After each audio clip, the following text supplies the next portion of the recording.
Erreur de campagne dans l'entre-deux-tours. Si la défaite était envisagée dans le camp de Victorin Lurel, un tel écart entre les deux candidats a surpris l'équipe du président sortant. Le temps aujourd'hui est à l'interrogation.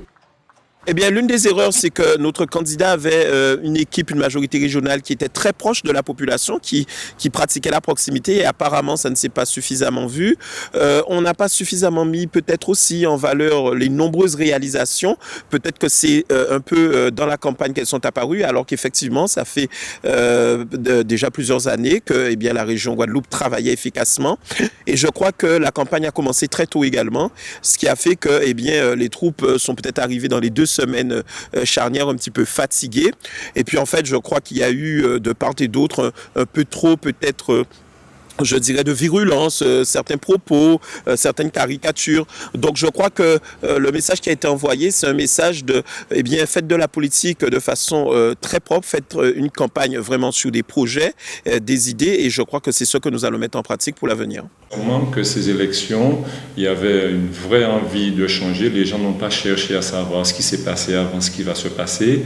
Il y a eu un mélange de choses, notamment on a voulu faire croire que tout ce qui ne marche pas relève du conseil régional, c'est-à-dire la situation de la crise, ajouté avec le problème de l'eau, le problème des transports, des déchets, de la crise, je l'ai dit, et certainement voulons faire croire que le président sortant est un dictateur et que les choses étaient qu'il était éloigné de la population et qui ne savait pas véritablement ce qui se passait au niveau du terrain.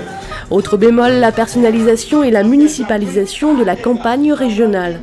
Il y a eu à la fois une municipalisation qui a porté ses fruits dans certains cas et qui en même temps effectivement a été un peu, comment dirais-je, hors sujet par rapport au sujet des régionales, et c'est vrai que ça n'a peut-être pas également été aussi suffisamment appréhendé.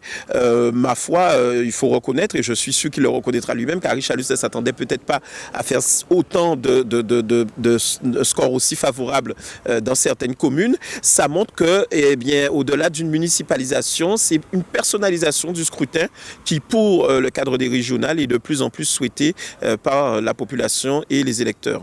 L'incompréhension quant au choix des électeurs est présente.